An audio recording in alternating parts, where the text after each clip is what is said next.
আসসালামু আলাইকুম বোনেরা, কেমন আছেন? আশা করি ভালো আছেন। আলহামদুলিল্লাহ আমিও ভালো আছি। আজকে রান্না করব কচি লাউ দিয়ে, আমরা বলি মুরগির পুস্তি, আবার কেউ কেউ বলে মুরগির চামড়া, এগুলা দিয়ে আজকে লাউ ঘন্ট রান্না করব।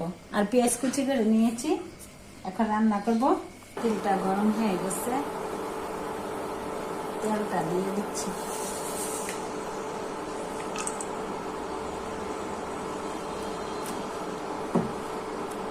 দিয়ে দিচ্ছি তেজপাতা, দিয়ে দিচ্ছি দারচিনি, দিয়ে দিচ্ছি এলাচ,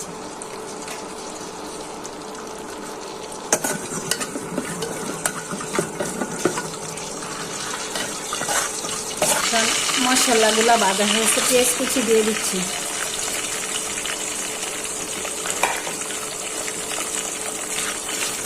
নেড়ে চেড়ে পেঁয়াজটা ভেজে নেই।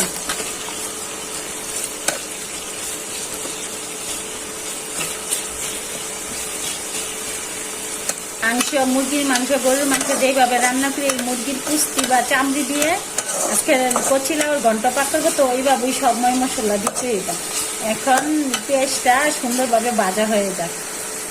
এখন পেঁয়াজটা ভাজা হয়ে গেছে, একে একে মশলাগুলো দিয়ে দিচ্ছি।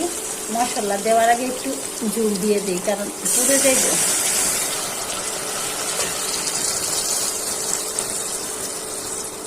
দিয়ে দিচ্ছি রসুন বাটা, দিয়ে দিচ্ছি আদা বাটা, দিয়ে দিচ্ছি পরিমাণ মতো হলুদ গুঁড়া। যেহেতু মাংস, মশলা সবকিছু সুন্দর মতো দিতে হবে। দিয়ে দিচ্ছি মরিচের গুঁড়া পরিমাণ মতো,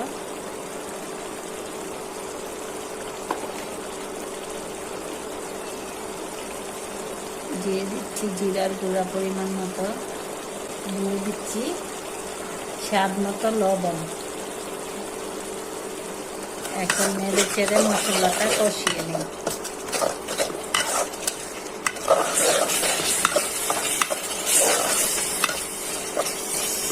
দিয়ে দিচ্ছি ধনিয়ার গুঁড়া, ধনিয়ার গুঁড়োটা দিতে ভুলে গেছি, পরিমাণ মতো দিয়ে দিলাম।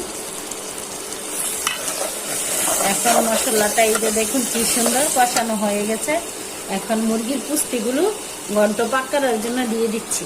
আর এগুলো তো অনেক তেল হয়। এখন মুরগির পুস্তিটা কষায় নিই। যা স্বাদ হয় কচি লাউ দিয়ে আর মুরগির এই পুস্তি বা মুরগির চামড়া, যে যেটা বলুন, এগুলা দিয়ে ঘন্ট পাক করে খেয়ে দেখবেন অন্যরকম একটা স্বাদ। সেই স্বাদ মাংসের চেয়েও বেশি স্বাদ হয়। এখন একটু দেখে দিচ্ছি সিদ্ধ হওয়ার জন্য, দেখি কষানো হয়েছে কিনা। হ্যাঁ, মশলাটা বাজা বাজা মাখা মাখা হয়ে গেছে। এই যে দেখো কত তেল হয়েছে, দেখুন মুরগির পুস্তিতে অনেক তেল হয়, তার জন্য ঘন্টটা আরো অনেক স্বাদ হয়।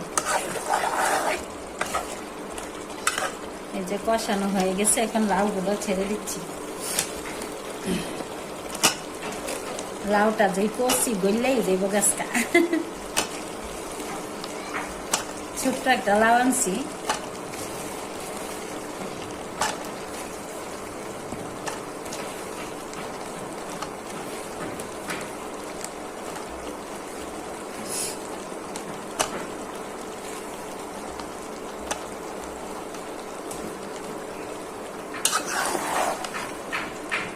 কি সুন্দর লাগতেছে খাইতে। এটা অনেক স্বাদ।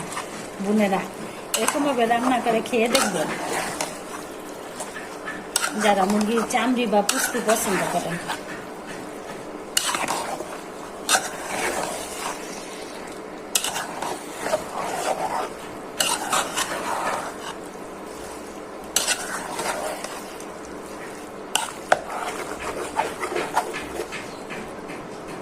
এখন একটু ঝোল দিয়ে দিচ্ছি সিদ্ধ হওয়ার জন্য।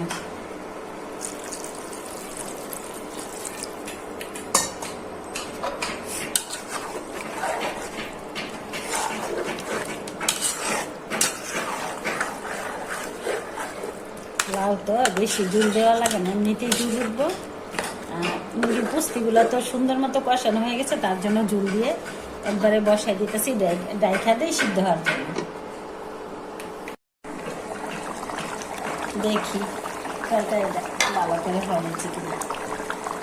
মাশাআল্লাহ কালারটা কি সুন্দর হয়েছে, লাউটা সিদ্ধ হয়েছে কিনা দেখি। সিদ্ধ হয়ে গেছে। ধনিয়া পাতাটা ছিটাই যে তরকারিটা হয়ে গেছে, যেহেতু সবজি দিয়ে রান্না করতেছি মুরগির পুস্তিটা লাউয়ের ঘন্ট, তার জন্য ধনিয়া পাতাটা দিলে অন্যরকম একটা টেস্ট আসে।